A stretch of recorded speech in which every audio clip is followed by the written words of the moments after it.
It's done. Connor McDavid! It's not real! The goal of the year? Panarin! Part of the past. The celebrations? Forgotten. The history? Vegas Golden Knights! History. We're back to a blank slate. Clean ice. All that matters now is what happens next. The Stanley Cup playoffs. Eastern Conference Final begins Wednesday.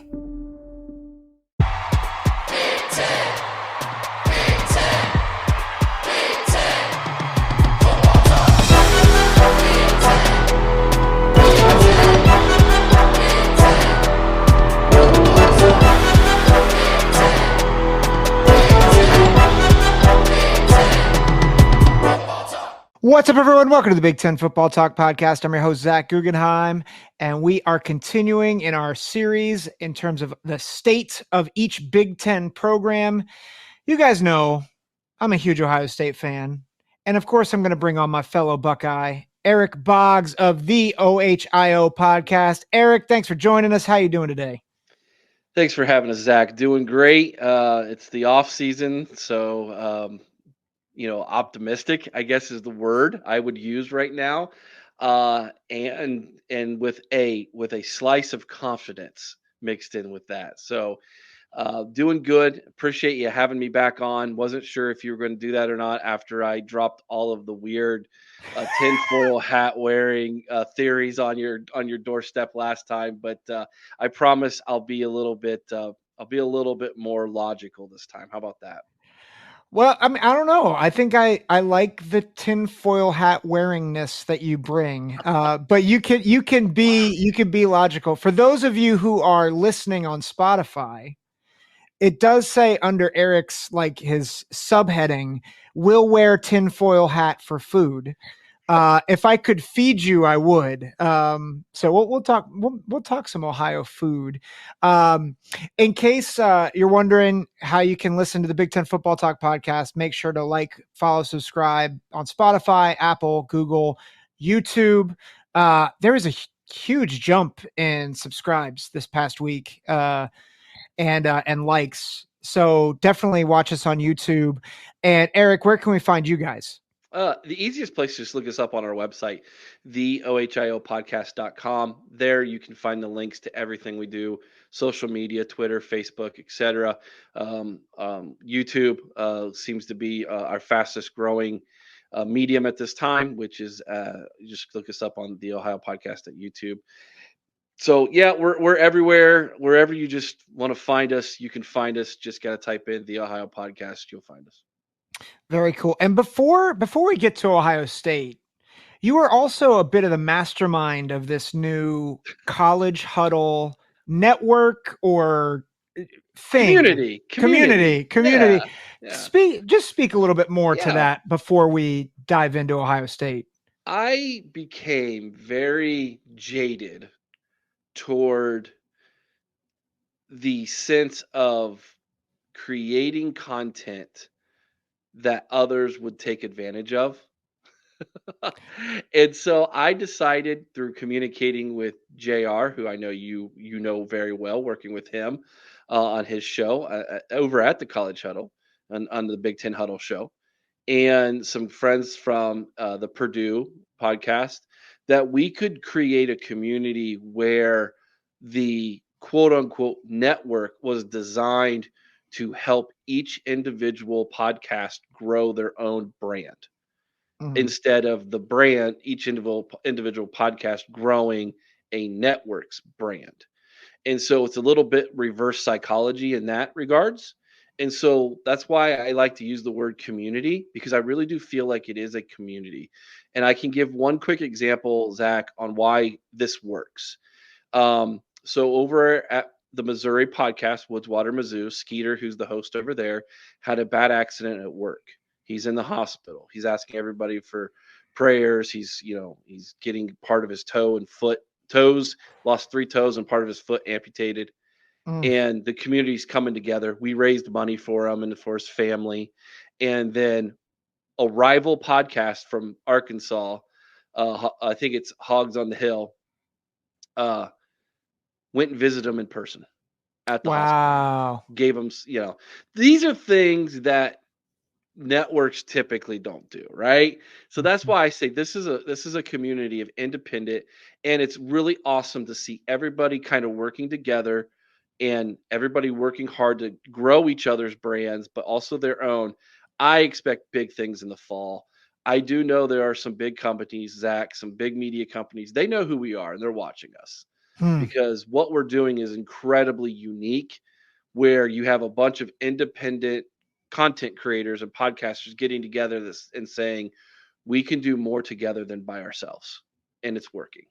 Yeah. Well, and I think there's a lot of proof in the pudding, just in the fact that we've collaborated, and JR and we've all collaborated, and we've seen the listenership grow on all of our platforms. But it's certainly not competition. Like, we really love working together, and so Right. um, And we purposely tried to make it to where there's one pod representing each school. mhm, Now we might yeah, have more in the future because some pods only are sports specific. yes, yeah, And if that's the case, then we'll be like, okay, well then we'll find one that's a sport specific for that other sport. Talking football and basketball, right? So we might have a Ohio State football podcast, but we might bring on an Ohio State basketball podcast as well. But they're not going to be competing with each other in regards of trying to get listeners or eyeballs to their videos and to their podcasts because they're looking at different people, right? So, but that's been the big thing is like we don't want to step on anybody's toes, but at the same time, we can do more together, right, than yep. trying to do it all by ourselves. For sure, for sure. Well, and it's fun being part of this community. So I'm Yeah. excited now that my busy season is from September to May, or August, late August to May. And now that it's May, I'm like, oh, I have more time to play and more time to just be involved in the community. So Cool. excited to be a part of this thing with you guys. Let's shift gears. Let's talk Ohio State. I think if you polled 120 or 125 programs out of the 134 FBS programs, they would be dying to be Ohio State. And yet, Ohio State fans, me included, have questioned, is Ryan Day the guy? And the past 3 years have been miserable. Can you give, particularly Big Ten fans who are not Ohio State fans and probably not Michigan fans either, can you give perspective for the rest of the Big Ten why the past 3 years have been such a disappointment? Yes, and I think Michigan fans will understand this absolutely Mhm. because they lived it for 2 decades. Right. It doesn't matter how good you are. If you're not good on that last Saturday in the month of November, then it doesn't matter how good you are. The only thing that can erase that feeling of losing to that rival would be winning a national championship. But even then, even if you won it, you'd still have to put up with, well, you didn't win that game. The game means everything in the sense that it's hard to boil down success to one thing, but it really does in this rivalry. And this might change over time slightly now that the Big Ten is bigger, and you might win that game and neither team plays for a Big Ten championship. Mm. But typically, historically, the winner of that game wins the Big Ten.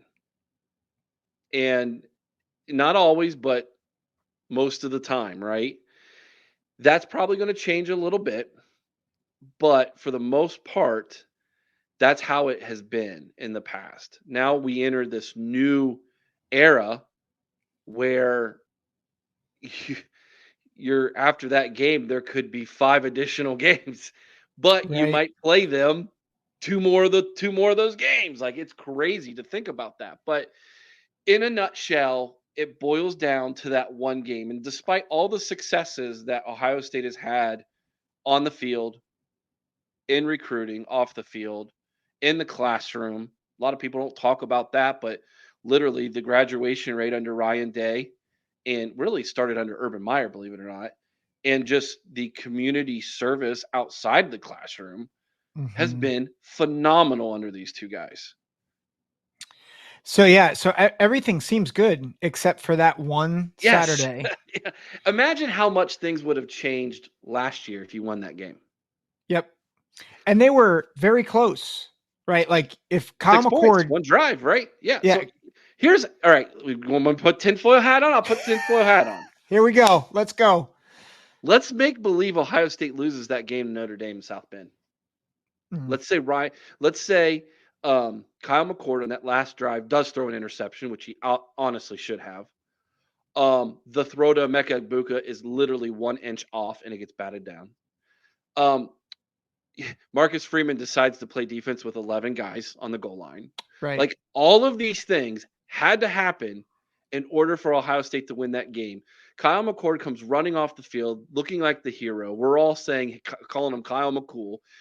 At that point, Zach, he won the job. There's nothing Ryan Day could have done at that point to Mhm. take that man off the field. Like, what are you going to do? He just won you a game-winning drive that was magical. The whole fan base is behind this guy now, right? Yep. Except for a handful of Devin Brown supporters who were going to die on that hill. Right. And rightfully so. Now they look like they were probably right. Okay. But let's say Kyle McCord doesn't win that game.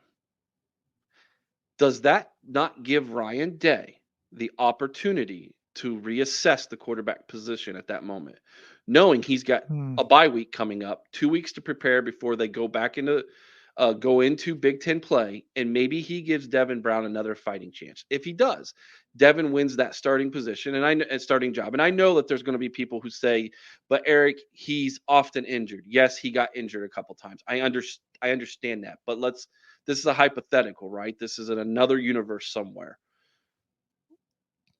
He wins that starting job. He has the rest of Big Ten play to elevate himself and get ready. Is it possible, Zach, that Ohio State would have been better offensively by the end of the season with Brown at quarterback than Kyle McCord? And if so, Ohio State could have won that game. And if they did, how much different would things have been? So all of this stems from the fact that I blame Marcus Freeman and Notre Dame. There we go. This is why have we lost 3 straight to Michigan? It's Marcus Freeman's fault. Yes. His betrayal of Ohio State in so many ways. Well, but and to your point, and I think the listeners know I was Team McCord. I liked Kyle. I know not everybody did, but there was frustration those first 3 games before Notre Dame Mm-hmm. because of how stagnant they were offensively, so that Devin Brown didn't get time. Correct. And that was, I think, part of the reason, to your point. If they lose to Notre Dame, now all of a sudden you have more games to reassess, which is what the fan base wanted in the beginning, because you had people in that quarterback room saying, this is an open job. Mm-hmm. And it was not an open job. It didn't feel like an open job. It felt like it was McCord's to lose because he had to play, because the offense stunk for the first couple games. And they finally, Western Kentucky, they got Devin Brown on the field for more than just a series or two. So that was, I think I think there is a world where you're absolutely right that, similar to, I'm trying to think of the season, I think 2008, Beckman was the incumbent. Oh gosh, yeah, that's going way back. Yeah, but he's the incumbent, and he's just awful. And then Bowserman and Braxton Miller is probably another one where Bowserman is just, there's the chart that goes around where it's like incomplete passes, and some of the passes it's in the stands. in the stands. Yeah. And no, so you're absolutely right. So you asked the question, why is Ohio State fans seem to be so agitated. You add that as the last exclamation point, if you will, following 2 seasons of probably the best, greatest quarterback that you've ever had in Ohio State history in CJ Stroud that feels Yep. wasted now. Yep. And that's where the frustration's coming from. Yeah. The Well, and roster yeah. the roster's been good enough. You had Mhm. Georgia on the ropes, Yep. right? And that's despite losing to the team up north, Yeah. who then turned around and lost to TCU because they couldn't steal their plays that day.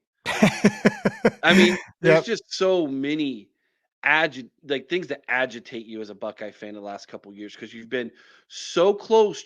It's like 11 o'clock on Thanksgiving Day, and you can smell the aroma from the kitchen, but you're not allowed to go in and taste it. Mm, That's yep. where that's the analogy, a good food analogy for you. There you That's go. what it feels like for Ohio State fans right now. We are so close, you can smell the aroma. We haven't got to taste it since Urban Meyer Yep. Urban Meyer early. It's been 10 10 years. years. Yeah. Well, and that I think that leads to this question. It's absurd to think that a guy who's only lost 8 games in 5 years could be on the hot seat. But is Ryan Day firmly on the hot seat in your mind? For a portion of the fan base, yes. What about you personally? Yes, he is for me personally. But it's not for what you think. Like, I love everything about Ryan Day as a man, as a Mhm. father, what he stands for. Um, I could I think he needs to improve how he answers questions to the media, but Mhm. we're kind of spoiled from Urban Meyer just flat out telling you the absolute truth, whether you like it or not. He's a little bit more of Jim Tressel, who I love too, by the way, um, Mhm. for just completely different reasons. But Ryan Day is so good, but at the same time, he's almost a machine about it. Yeah. There's nothing there's nothing that feels really like he feels like he's going to be very awesome from a distance. But there's only a certain few people that I think he allows into his inner circle where he lets the guard down and he's himself. A lot of players get that from him, but Mhm. fans and media and not so much, which is okay. I mean, that's his decision. That's his choice to be. Um, it's really hard to because I have this debate with Notre Dame people all the time about Ryan Day. They think we're nuts for saying Ryan Day's on the hot seat, given what they've been through, with Right. coaches and then Kelly and now Marcus Freeman. And I say, but they don't have that game on their schedule like we do. They've got USC, Mhm. but it's not the same. Like it's Right. close, but it's not the same. Um, so they don't understand the importance of your year as a human being Yeah. based around 1 3.5 hour Saturday afternoon in November. So Yeah. is he on the hot seat for me? Yes, but is he on the hot seat from the people who matter? I don't think so. Like, I don't think Ross Bjork's going to come in and pull the trigger in 1 year. Yeah, and it's different with Chris Holtmann, right? Which you going back to basketball because Chris Yeah, Holtmann, it was the same stuff year in and year out, and they weren't right, even making the NCAA tournament. right. The Whereas, results weren't there. yeah, whereas I think Ryan Day, he can lose to Michigan for a 4th straight year and still be in the playoff, and I would be shocked if they're not in the 12-team playoff, Right. which we'll talk about. Um, I but just yeah, don't see I don't see Ross Bjork pulling the trigger. What I think happens if he loses again this year, first off, if he loses again this year, the fan base is going to be irate. yeah, Like at that point, I think the pendulum shifts from the vocal minority to the vocal majority at that point. Again, unless he wins the national championship somehow. yeah, Because then the argument is, how can you fire a guy who just won the national championship, right? Right. But let's in this scenario that you bring up, he loses a fourth time. There's no Jim Harbaugh. You have a better roster again. There is Mhm. no Connor Stallions, right? So not even to begin the season, like he's gone. All of that is now in your favor. You got the game at home again. You lose this one again. That pendulum's shifting, and now I think Ross Bjork is going to hear it and feel it Yeah. from the fan base for that whole next year. So, do I think he would get fired this year? I do not. But I think it would be the scarlet wave, if you will, Yeah. that would come down. You mentioned, maybe the saving grace for losing to Michigan a fourth straight year would be a national championship.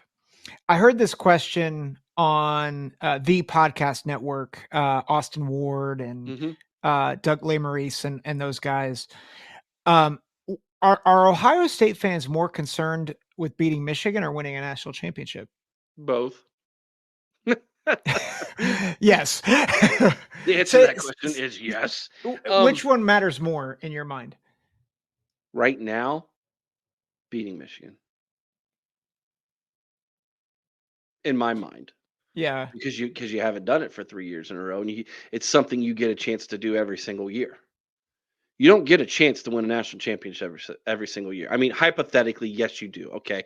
But that's Mhm. true for all 133 or however many teams there are now, right? Right. I mean, but the answer to your question is you as an Ohio State fan, it is engraved. It's genetic. Like you're born to hate that team. Mhm. And as much as we like to talk trash with the SEC, um, there's a chance you don't even play them this year, right? Yeah. Hey, it's Kaylee Cuoco for Priceline. Ready to go to your happy place for a happy price? Well, why didn't you say so? Just download the Priceline app right now and save up to 60% on hotels. So whether it's Cousin Kevin's Kazoo concert in Kansas City, go Kevin, or Becky's Bachelorette Bash in Bermuda, you never have to miss a trip ever again. So download the Priceline app today. Your savings are waiting. Go to your happy place for a happy price. Go to your happy price, Priceline. But you're going to play that team in November, unless they magically all get COVID again. But you see my point. Like it's on the schedule. The countdown clock's already begun. Yeah. So to me, the way I look at it, and this is going to be a change of philosophy, and it's going to be hard for us old timers who have gray in our beards. You don't get to play for a national championship unless you beat that team. See, see the difference in it. So that's going to be, that's going to be an interesting dynamic to add every single year moving forward. Yeah. This is an anecdote with that, but I remember in 2022, I didn't even want to play Georgia because we lost. I was like, whatever, I don't really care. And then by the time the game got to it, I'm like, I care. I want Ohio State to beat Georgia. I thought it was going to be a blowout. I thought Georgia was going to crush us. And when we got out 21-7, I was like, what? Where was this team in Columbus in November? Yeah. Exactly. But I remember feeling like I got up for it like probably a week before, and I was like, okay, I'm excited for this game, but it took a long time for me to be excited. Mm-hmm. Like I was like, we don't deserve to be there. We lost. Well, we went into that game with a fresh wound. Yeah. Like I kind of feel like we were the knight in the Monty Python's Quest for the Holy Grail, right? Like we got one arm, we're bleeding out, and 'tis merely a flesh wound. Where's the Bulldogs, right? I mean, like, but as fans, man, we were hurting, and then as the game played out, we got the other arm whacked off too, Right. or I guess the leg, because the ball went wide left by about 500 yards, but Yeah. Well, we lost, Stover was out and Harrison got knocked out and we had no running backs. Like it was Xavier Johnson was insane. running the football from he played wide receiver all year, and he's a running back in that game. Like it was sad, but yet what infuriated me was the fact that Ryan Day was so aggressive as a play caller that day. And it was like, where was this Yep. a couple weeks ago? CJ Stroud running the ball on 3rd and long and gaining the first down, and it's like, yeah, what happened? What happened? Where was this? So Yeah. that's what was difficult, I think, as a fan that day. Yeah. So I think you've really encapsulated well kind of the state of the program in the past few years, right? Like it's been really good, but that last Saturday in November, has been awful. Mhm. And then you get to the end of 2023, the Cotton Bowl, which I think you convinced me that Ryan Day threw. Not really, but Just about. yeah, it felt like it. Justin Fry totally threw it. Yeah, it was. That's no joke. I mean, that was a fireable offense. Yeah. I'm still upset at Justin Fry for what he did that offensive line that game. Yeah. That was the worst offensive line play I have seen as an Ohio State fan ever. Yeah. It was I think fireable is valid. And I'm surprised that he wasn't out the door. And yet that happened. You have all the transfers. The running backs coach Tony Alford decides to leave for their rival. And yet momentum feels really high. Mm-hmm. Right? Like they not only lose a coach and they fired a couple coaches, but they have all these transfers, although granted, none of them really are starters. Like and I think some people know the answers, but where is this momentum and this hype coming from with the way that Ohio State has performed the past 3 years? How many fans of the SEC listen to this podcast, do you think? I think some. I mean, certainly it's Big Ten heavy. You're probably going to lose them when I answer this question. Uh-oh. But I think your Big Ten fans who aren't Ohio State fans are either A, going to totally agree with me on this and are going to get excited, or are going to be really upset that they aren't doing what Ohio State's doing. Mm-hmm. The last 25 years, the SEC has pretty much dominated college football. Mm-hmm.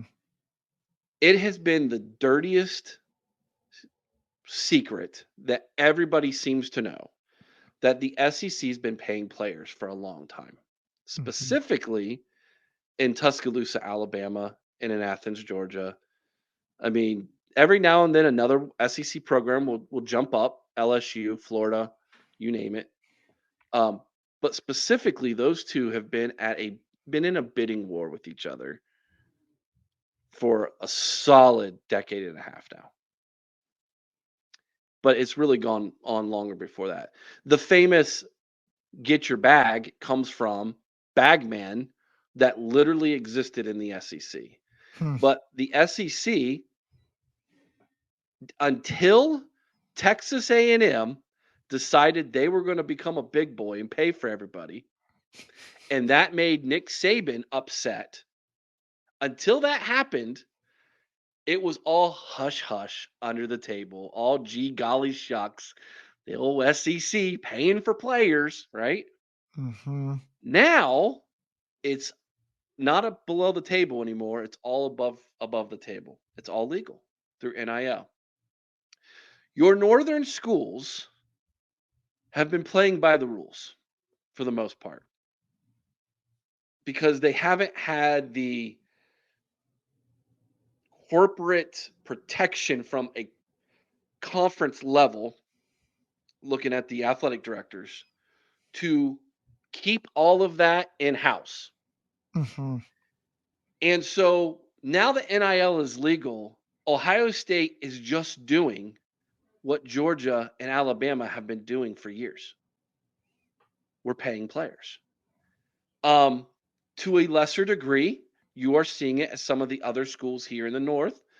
I think Notre Dame has a really good NIL but it's a little different. They're not really going after recruits with it.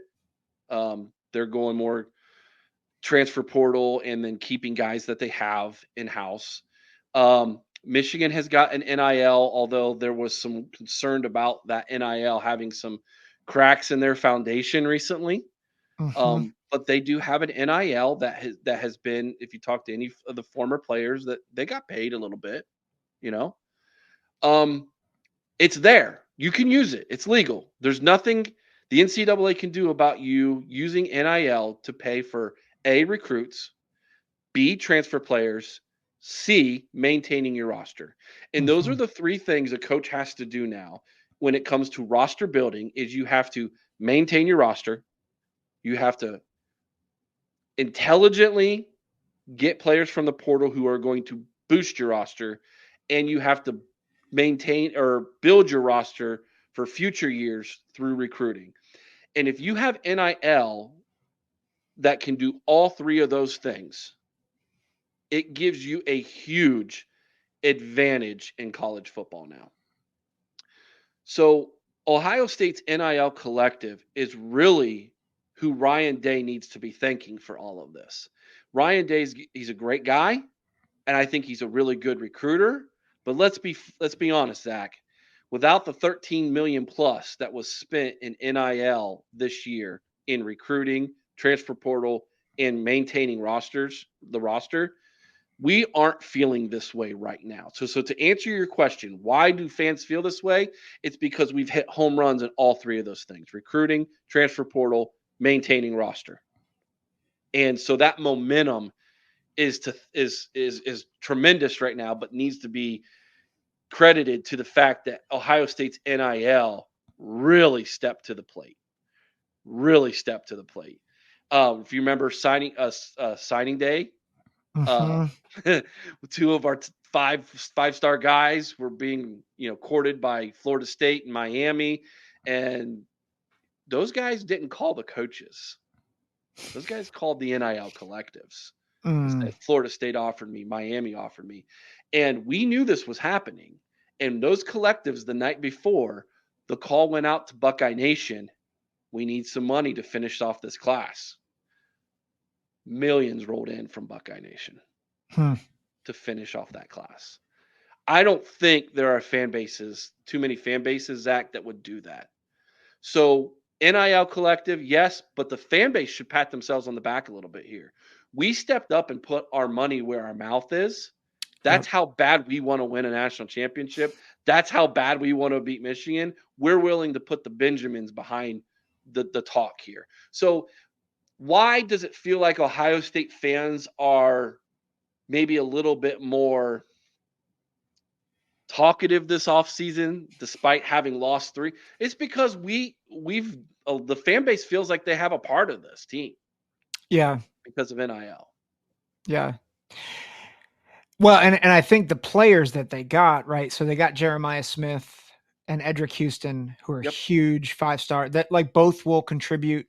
I certainly Jeremiah Smith. I'm not as sure about Houston, but I would imagine he will at least be in the rotation.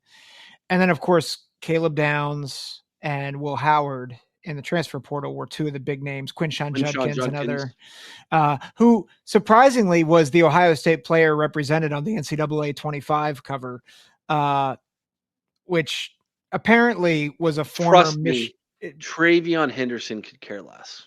Yeah. Yeah. Trust me. It's odd. I've heard the reality that one of the main engineers was a Michigan guy. And there are a lot of Easter eggs for Ohio State and the hatred of Ohio State in the trailer, apparently. So thought that was interesting. But I digress. High profile transfers, big time recruiting class, including I think as great as Jeremiah Smith is going to be. Like I think getting Edric Houston, especially after losing Justin Scott, was probably one of the biggest wins because it was on the defensive side of the ball and they needed defensive line help. I agree. Larry Johnson just, I mean, out of left field, right? Like, who's this old guy coming up and pinch hitting here? Oh, bam, he just hit another home run, right? Like, Yeah. and then he gets up and only the most humble brag possible basically says, I don't know why everybody's negatively recruiting me. I ain't going nowhere. Hmm. Like I feel good. I still look young, like I that kind of stuff is funny if you follow recruiting, but that has everything to do with Larry Johnson basically telling Edric Houston, along with NIL, you got nothing to worry about. I'm going to be here, buddy. Hmm. Very good stuff. Heck of a coach too. Mm-hmm. So momentum is high. Uh, I want to ask a question about Joel Klatt's assessment, but before I do that, we brought up Jeremiah Smith. Quick thought: who has more receiving yards and receiving touchdowns this year, Jeremiah Smith or Emeka Ibuka? Ooh, I want to say, hopefully it's a Mecca. Mhm. Hopefully, but we did a interesting thing on our show. I don't know if you got to watch this, Zach, and this will take me a while to get where I'm going, but hang with me. I spent a weekend. My wife, by the way, God bless her. Thank you for her patience. I spent a weekend nerding out, and I created an algorithm to try to figure out where Marvin Harrison Jr. fit in the all-time greatest Ohio State wide receiver list. Mm. Okay. And so this algorithm took into account your career statistics at Ohio State. It took into account your single greatest game. It took into account your best season. It took into account how popular you are. And that was really hard to figure out because it's like how do you look at popularity in the terms of some of the older guys who came way before social media? Mhm. Okay. Um, it took into account your NFL career. It took into account where you got drafted as a compared to your peers in your draft class. Yeah. I threw all of this into a gigantic algorithm, okay? And it spit out some very interesting like numbers. So like for instance, I thought for sure Chris Carter would be number 1, right? He was Mhm. number 3 on the list. Really? Yeah. Number 2 was Marvin Harrison Jr. Mhm. By the way, my all-time favorite wide receiver, Olave, got 4th. Okay. Number 1 was David Boston. Okay. Now, everybody says Jeremiah Smith reminds them of David Boston, Mm. the top guy that the algorithm said is your greatest wide receiver in Ohio State history. And that supposedly is Jeremiah Smith, and he's more advanced than David Boston was as a freshman. Feel free to get excited about that. And by the way, credit to, I believe it's Sean on one of the fans of our show, calls him Optimus Prime. That's the nickname we have given Jeremiah Smith, Oh, is Optimus Prime. the spin-off off of Megatron, Yep, Optimus Prime. I you like got it. it. Yeah, that's what we're calling him on our show. Oh, that's good. Does So Joel Klatt came out with his post-spring rankings. I talked with TJ about this. Nebraska's 22. And we were asking the question, is the preseason hype more justified? I'm going to ask very similarly. I know the last time you were on this show, we both agreed that Ohio State should not be number 1. Joel has them number 1. Have you changed your mind? No, I still think they're number 2. I think that it's us in Georgia, right? I still think it's Mhm. us in Georgia with the best rosters. Um, until we prove it on the field, I'm still going to have us at number 2. And I know that sounds like I'm kind of reneging on what I was talking about earlier, right? Because I'm like, yeah, Mhm. we really, the last time we played Georgia, we kind of got screwed. But I still believe that until Ryan Day shuts people up, Mm-hmm. I want to hang it over him. Like, I want to use it as motivation. I can't help it. Like, I don't know. Hey, Ryan Day, even Buckeye Nation thinks you're number 2. Come on, man. I just feel like the whole Ohio State versus the world, or it needs to be out there. Now, but Yep. I'll say this for Joe Klatt. He got an up close and personal view of a lot of programs this spring, including Ohio State and Michigan, because he was on the field for both. He actually was on the physically on the field watching these guys play, right? Yep. And I'll say this. I know some people don't like Joe Klatt. I've always really liked Joe Klatt.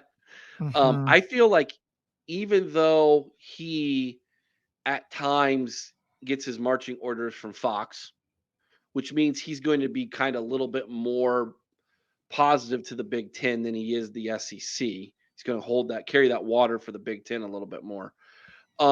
I do believe that Joe Klatt would be the first person to say it's not good enough. Mm-hmm. And so him putting Ohio State at number 1, I think, is his way of basically acknowledging what we're talking about right now with momentum. Yeah. Yeah, and Joel Klatt, like, I think he's certainly been very positive towards Ohio State, but there were games where he was ripping on Ohio State's offensive line. I remember the Maryland game. Rightfully so, Zach. Like, I was ripping on him. Yeah. Well, and I say that because I think a lot of people have felt like that Joel is biased, and I think everybody has a bias, right? Sure. I like, you don't get, but I think Joel Klatt's become, if he's not the best color commentator in the game, he's certainly one of the top, and I think he has a very good pulse on the sport. I mean, he is not afraid to say that Bama and Georgia are good. Joel Klatt has an advantage over Kirk Herbstreit. Mm-hmm. His name's Gus Johnson. Yep. Herbstreit really is hamstrung by his partner. I'm sorry. Chris Fowler. Yeah. Chris Fowler is just sometimes unlistenable. But that's just to me, I never get into these debates. I try not to, because they're all so subjective. It really depends on taste, right? Yeah. Like, I know Buckeye fans who turn the volume off on TV and listen to Paul Keels. Right. I can't do that because the timing never matches. Like Paul Keels is telling me what's going to happen in the future, and I'm like, come on, Paul. Like, the play hasn't happened yet, buddy. But I can't do that. But I know people who do, because they just can't stand whoever's on TV. It's so subjective, Yeah. Whatever floats your boat. Yeah. We can all be objective, though, that Desmond Howard should be kicked off College game day. That doesn't take any objectivity. That's just a fact. That's straight up criminal what that man's allowed to get away with. Oh, we on the Big Ten Huddle, we were evaluating the top 20 media personalities, and I think they had Desmond on there, and they didn't have Charles Woodson, and I'm like, this taking my Ohio State glasses off, I'm like, how in the world do you have Desmond above Charles? It was nuts. Can we talk about Lee Corso for a second? Sure. Lee Corso, love the man. He's done so much good for college football. Mm-hmm. Can you stop with the elder abuse, ESPN? Yeah, it's sad at this point. It's 3 years. It's been 3 or 4 years too long here, guys. Yeah. Well, it's like he had a stroke several years ago, and he has never recovered. And he doesn't know where he is half the time, Zach. Yeah, I feel bad for him, and like, I love the tradition. Like, I remember I used to tune into College game day. I mean, it was weekly tradition. I'm watching that, and then I'm watching football. And I mean, the show has become unwatchable. And it's not all because of Lee Corso. Most of it's it's Desmond, not football anymore. A lot of it's just political correctness now, and it's like, I still love like the good feel good stories sometimes that they're able to do. Yeah, love those. That's the best part of game day for me.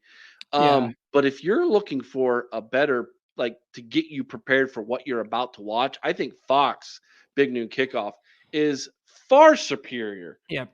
to what they're Yeah. doing over at ESPN. And I think Urban Meyer has found his niche if he would just stay in his lane. Yep. Like but the thing is I know Urban. He's so competitive. He's addicted to the W. That's what we say on the show. The problem with Urban Meyer is he's addicted to the W. And when he gets an L, it becomes toxic for that man. Like Yep. he is toxic to be around which is why when he went to Jacksonville and he Oof. was going to basically be flirting with the L every single week, that man became a miserable human being. That was Yep. the worst possible decision he could make. Yep. Yep. We're going to go from one miserable decision to a miserable suggestion, but I'm going to throw it out there anyway. Revenge tour for Ohio State. Don't put that on TV. I say that Ohio State plays Oregon, and they play Michigan, and they might play one of them twice, maybe even 3 times, depending on how things go. That's my prediction is Ohio State and Oregon will become a massive rivalry this decade, and they will play 3 times this year. Yeah.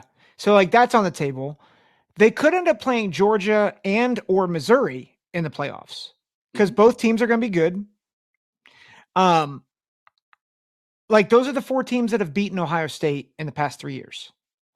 So and we talked about added motivation, but is there a sense where you get a chance to right a lot of wrongs this season?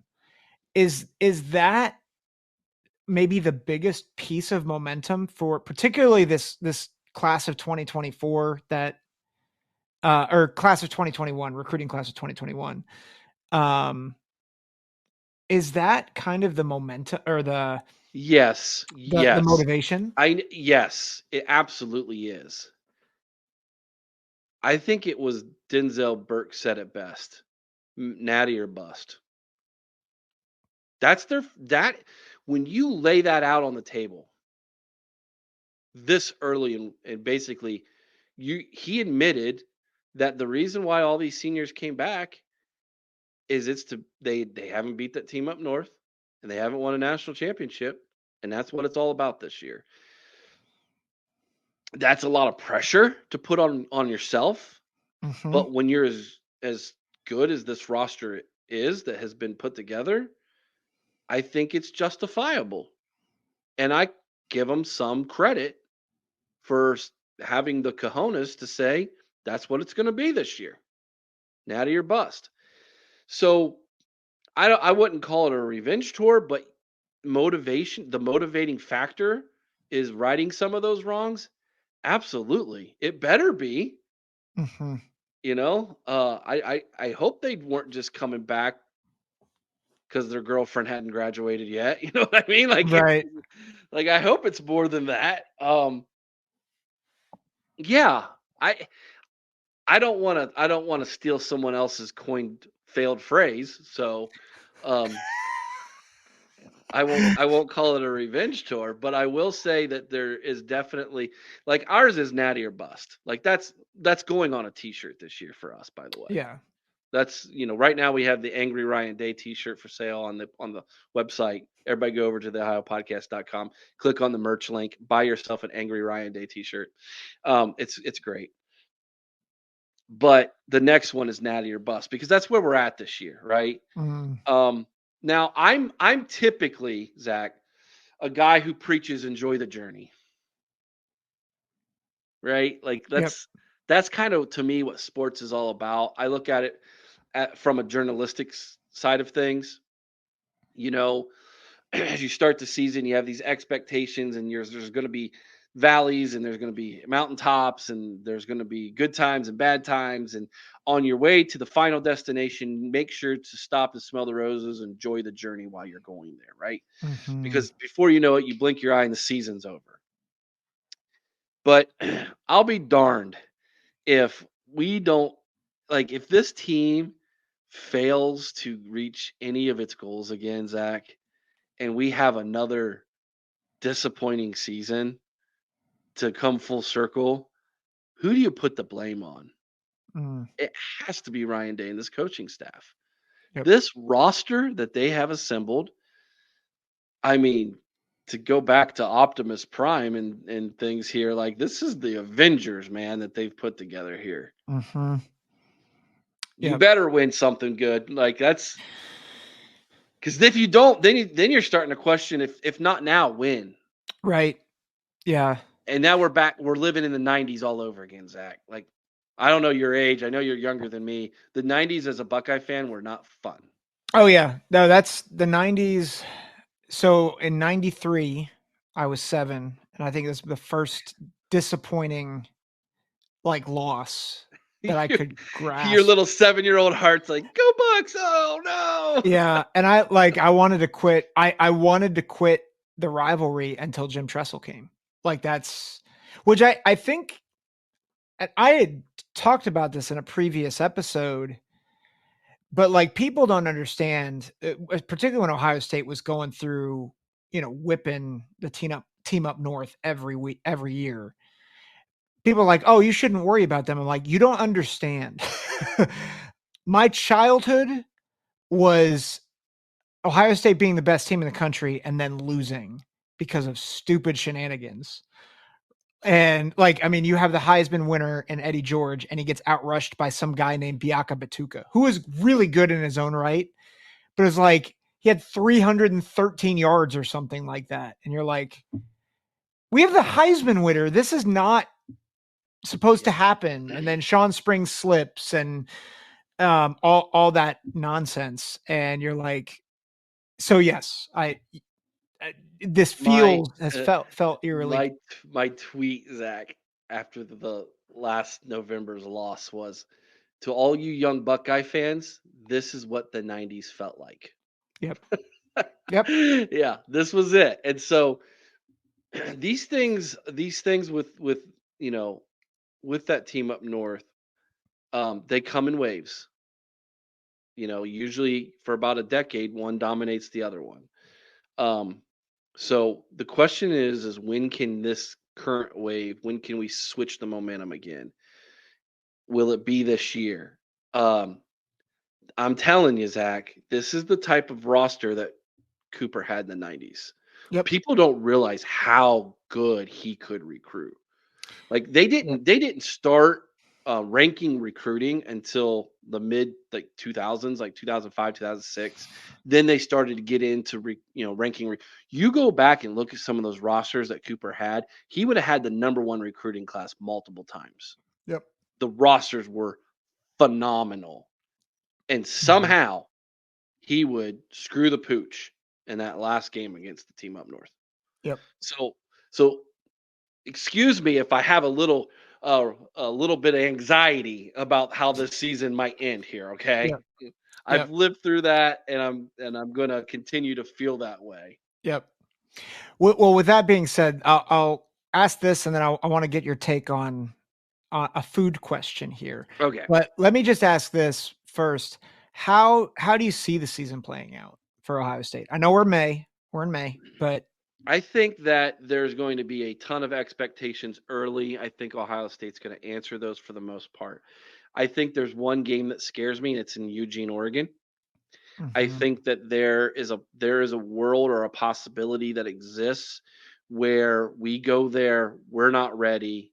That crowd is ferocious. It will be the biggest game ever in Eugene, Oregon history Mm. for that fan base. Um, they're they've got that circled, highlighted. You named it.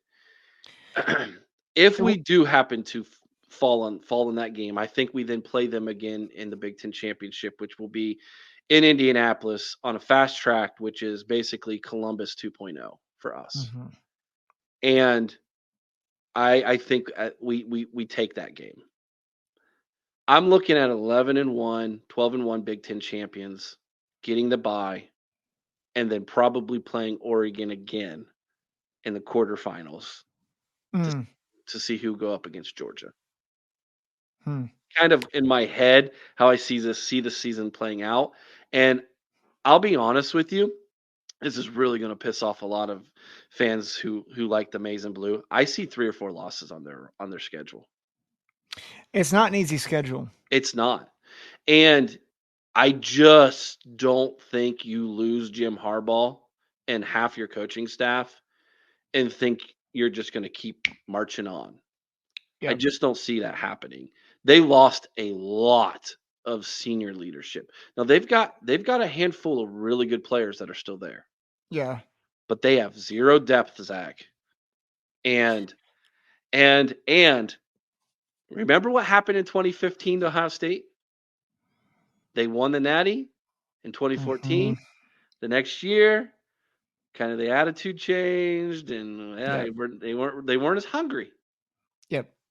I've seen a lot of patting each other in the back, a lot of, yay, we did it. And, you know, I just feel like they are going to be in for, because I tell you right now, Texas is going to come in hungry. Yep. Hungry. Oregon ain't going to be afraid of you. Oregon's not afraid of USC, not going to be afraid of you. And by Yep. the way, I think you got some coin flip games that you don't think are coin flip games. I think that Illinois is a solid football team. Had you on the ropes 2 years ago. Yep. Should have beat you 2 years ago. They haven't forgotten that game. Mhm. Minnesota, don't sleep on Minnesota. Okay? Yeah. Michigan State looking a whole lot better. Now they'll laugh at that, but yeah, we were laughing until you beat us too a couple years ago. Yep. Like there's some serious coin flip games on that roster, and if they lose momentum or they suffer a key injury or two, I'm thinking that they might end up with 3 or 4 losses on the year. Yeah. It's interesting because they have higher level talent. You know, they've got Will Johnson, Donovan Edwards, Mason Graham, Kenneth Grant. Like they are at least. I mean, Mason Graham is a surefire first rounder. Will Johnson, surefire first rounder. The depth is what I'm concerned about, especially with the defensive back that went down and Keon Sabb transferring.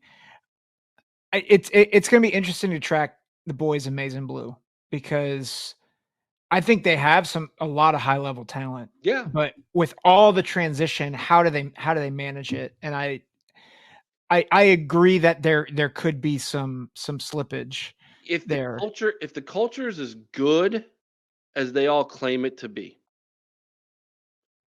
then I think they've got a shot to be there to have something to say at the end of the year. Mhm. But if it's not, and things don't go their way early, it could spell trouble up there Yep. quickly. And the quarterback room is a concern. Like that's a big question mark right now. I watched that spring game and I was a little like I didn't expect that. Like I thought Orgy was going to be much better than what he showed. Mhm. Nah, he's an incredible athlete, and you can still win with that. JT Barrett, anybody? Like Yeah. But you're going to have to throw the ball in today's college football. Yep. You have to, Yeah. and give JJ McCarthy some credit. When he had to, he hit some big throws against Alabama. Yes. Yep. And against Washington. Yeah. Like yep. So it sounds like Big Ten title for Ohio State, playing Oregon several times, maybe getting to the national championship game.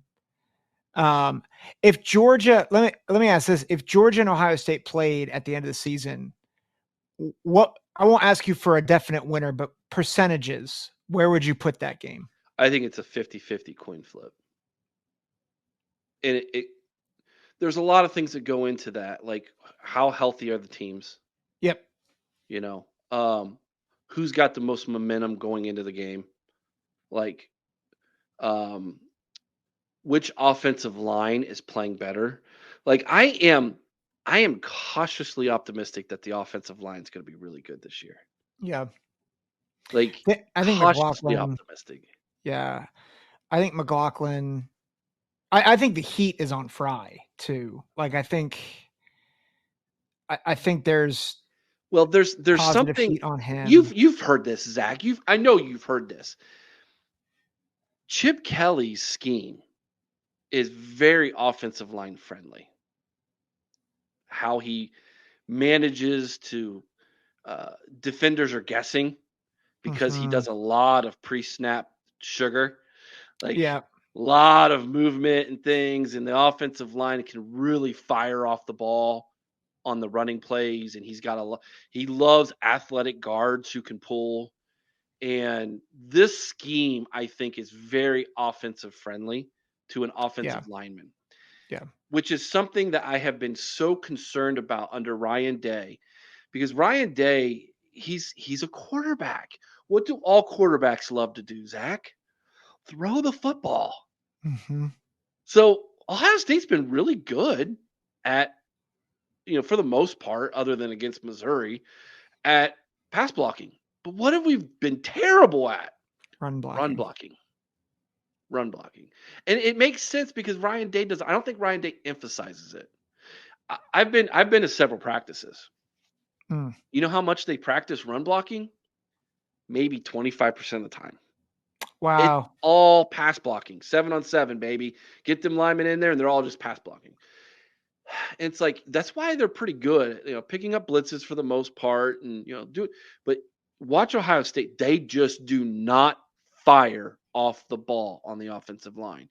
I don't think they work on it enough.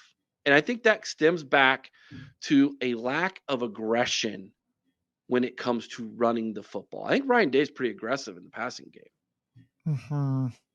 But I think there was a move that happened a couple years ago that really hurt Ohio State, and that was losing Wilson to Tulsa.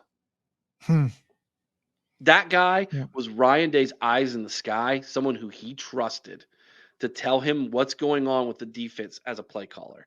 And when he lost that, I think Ohio State really took a step back. Ryan Day took a step back as a play caller.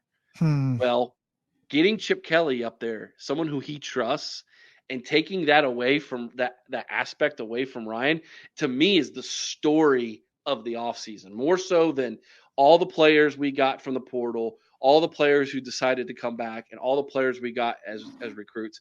Getting Chip Kelly might have been the biggest chip, excuse my pun, that we got this offseason. So speaking of food, let's talk chips. Yeah, there we go. Well, so I was very intrigued because I had heard, this is going back to last week, in the Common Man podcast, Common Fan podcast, sorry. TJ was talking about Nebraska delicacies. I had to ask him about runzas because that's like a Nebraska thing. Yeah. And then he was telling me about cinnamon rolls with chili. Oh my, the Texas A&M thing? Well, apparently it's a Nebraska thing. Oh, that's a Nebraska thing. Yeah. That sounds disgusting. He swore by it. And actually I have a friend who loves different international cuisines, and he's like, I could see like a little bit of cinnamon and chili and it works. But he said it's like popular all in Nebraska, which got me thinking. I have a particular love for a particular Ohio product, but I was curious, Eric, could you give the listeners like some exclusive to Ohio foods that if they ever come to Columbus for a game, what should they get? What should they eat? Yeah. So, excuse me. So obviously Columbus is known as Flavor Town. In fact, they almost changed the name of Columbus to Flavor Town. Did you know that? Did they really? Yeah. So back during the whole, we're going to boycott Columbus, sailed the ocean blue in 1492 stuff. They're like, what should we name Columbus? And so Guy Fieri, who's from Columbus, Ohio, people were like, let's call it Flavor Town. It was a terrible idea, but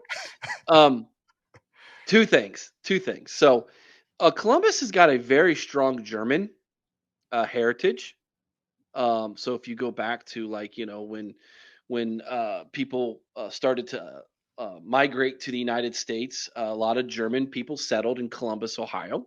And so we have what's called German Village. So Schmidt's is a fantastic little German restaurant that sells like sausages and Bahama Mamas and things of that nature. A sausage from Schmitz is like nothing else in the world you're going to taste. That's the most authentic German thing I've ever had here in Central Ohio. I love that. So, and they have a great food truck. Schmitz has got a great food truck too. So if you ever see it, if you're in Ohio and you ever see the Schmitz truck, pull over. It's worth to go get yourself an Italian sausage, a German sausage, whatever. Get you some Schmitz. Now, obviously, what Columbus is famous for, though, is the Columbus style pizza. You've got New York style. Everybody knows what New York style is. You got Chicago style. Everybody knows what that is. Columbus style is a circular, thin crust pizza that is usually cut in squares that has cornmeal, a dusting of cornmeal on the bottom of the crust. And all the toppings go to the edge of the pizza. So there's not really a crust to hold on to like a traditional pizza you would get from, name brand here, right? So that's what Columbus style pizza is. And of course, the most famous of those would be Donato's pizza. Now, my personal favorite is Ron's Pizza from my hometown of Mount Vernon, Ohio. There's nothing like it. Shout out to Ron's Pizza. If anybody listens to Zach Guggenheim from the Knox County area, they'll know exactly what I'm talking about. I think Ron's Pizza has won pizza for the Mount Vernon News since like I was a kid in the 80s. It's family owned. I think they're on their third generation, if I'm not mistaken. Wow. And it's like nothing like it. They blow Donato's away, but that's one of those niches in a small town that is not even close to what most people are going to see when they go to a game. But Donato's and Massey's are all over Columbus, Ohio. And those are Columbus style pizzas. Pizza Cottage, another one that's all over Central Ohio, another Columbus style pizza, thin crust, toppings to the edge, cut in squares. That's Columbus pizza. If you've never been to Columbus, you need to try. It's very unique. Yep. Good. Whenever I go back to Ohio, I always stop at Massey's, and I bring back like 3 or 4 pepperoni pizzas, like half baked, and then I'll freeze them, and then for other games I'll pop them in the oven. That's a great idea. Yes. And I'm already critical of Pennsylvania pizza. One, because I grew up in New Jersey, so there are very few places that do the New York style pizza well here in PA. But then also I just have a deep love for Massey's and even Donato's. I mean, Massey's I think to me is better, but there's just something about the combination of the toppings and the flavors. Oh man, it's so good. Yeah. So the thing you gotta be careful of is one person could sit down and eat a large Columbus style pizza, no problem. Because I'm guilty. It's not thick. It's not a thick crust. And so before you realize that you've absolutely downed an entire large on your own and you're like, whoa, what happened here? So yeah, whereas a Chicago style pizza, you have one slice of that pie and you're like, dude, I'm rolling out of here, right? Like it's a completely different world. My personal favorite is New York style pizza, where you cut, bend it in half and eat it like a sandwich off a plate, right? You get one slice, right? And to me, New York style pizza is I can go and buy one slice. Yep. To me, that's New York style pizza. That ain't happening Columbus style pizza, man. One slice, you're gonna be like, well, that was a good bite. Can I have another one, please? Yep. Oh yeah, it's the good version of Totino's pizza rolls in some ways. Like it's like you just pop them in, and Now, last question I'll get you out here on is corner piece or middle. What do you prefer? Oh, middle. Middle. Okay. Oh, here's one for you. The best bite. Do you eat it first or do you save it for the last? Oh, it depends on the last time I had it. Because it's been a while, I want the best bite first. Oh, see, I'm opposite. But if I've had it for a while, then I'm like, I typically am best bite last. but if it's been a while, I want the best thing as soon as possible. So when you have this conversation with Wisconsin people, ask them, write this down. Okay, Ask I'm writing them, it down. ask them about their views on frozen pizzas. Mm. I did not know this, but apparently Wisconsin folk, based off the Wisconsin person I've talked to in the past, consider themselves frozen pizza connoisseurs. Oh, And oh. it is a hotly debated topic in Wisconsin on who has the best frozen pizza. I have the next like 2 or 3 episodes marked out, and Wisconsin has just jumped to the next spot after that. Because I want to have forget football. We're not talking about football that episode. We're talking about frozen pizza for an hour. It makes sense because if you think about it, with the weather in Wisconsin in wintertime, you got to stock up on some stuff. Like Yeah. you're not going out in the wintertime as much in Wisconsin as you are here in Ohio or some of the other states here in the Midwest that have winters, but not nearly as bad as what they have in Wisconsin. So I was thinking Right. about that. I go, it makes sense. But the guy I talked to from Wisconsin when we had this conversation was like, they don't have a section of the grocery store that has frozen pizzas. They have aisles of frozen pizza in their grocery stores. That's fun. Yeah. That's fun. Let me get you out of here, Eric. Again, remind everyone where we can find you. TheOhioPodcast.com. Go over to TheOhioPodcast.com, read articles. All our links are there. You can find us on social media, Facebook, Twitter, and on YouTube at TheOhioPodcast.com. Over on YouTube, we do 2 weekly shows, Zach. We do a Sunday evening roundtable discussion, which you've been a part of before, where we have very similar topics that you brought up, and we just kind of hash them out with whoever's there. We try to bring on a guest or 2 during the off season, about a couple times a month for those shows. And then we started this off season a call-in show on Thursday nights, which has been wild. So that is the listener's chance to get on and talk smack with us, talk football, tell us how great we are, tell us how wrong we are. It is wild, and that has really taken off. Thursday nights, 8:00 Eastern, and then Sunday nights, 8:00 Eastern on our YouTube channel. Yeah, the call-in show is fun. I had a lot of fun. I think it was the first time you guys did it, and you guys worked out the kinks fairly quickly, and then it was like smooth sailing. Is really fun. Everything was good till this past Thursday, and some troll called in. Oh no!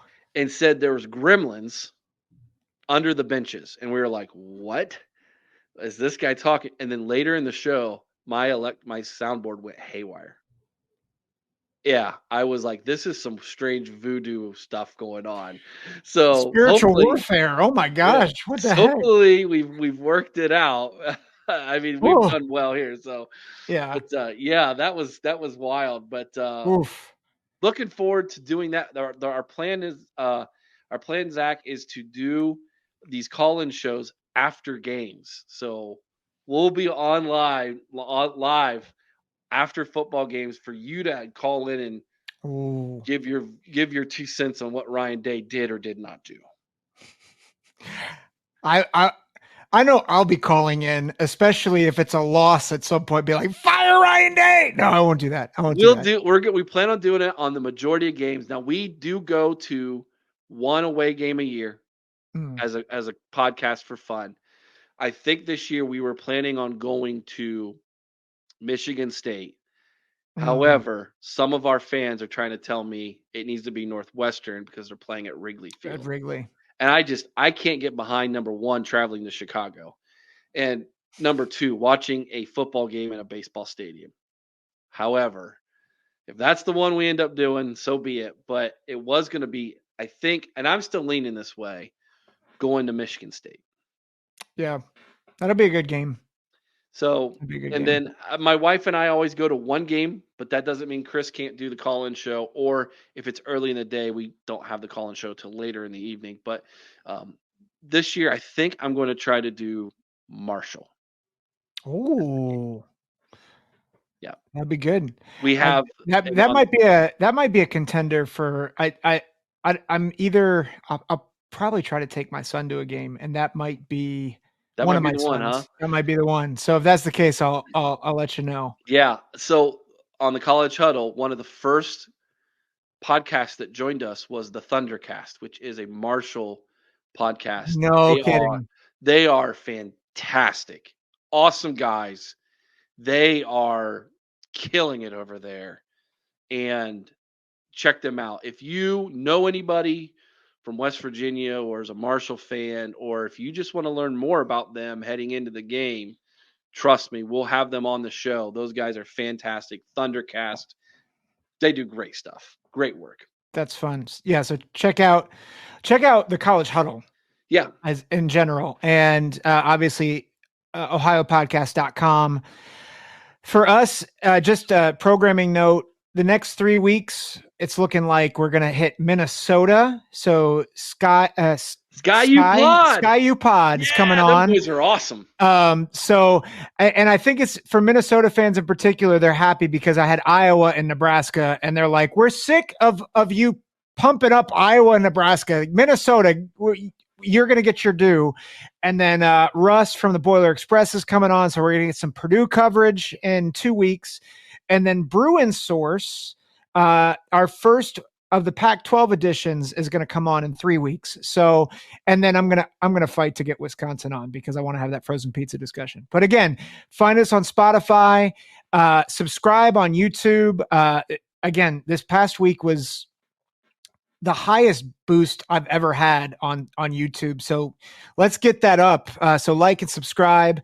Again, this is the Big Ten Football Talk podcast. Eric, thank you for joining us. And we look forward to having you again in the near future. For the rest of you, take care. God bless.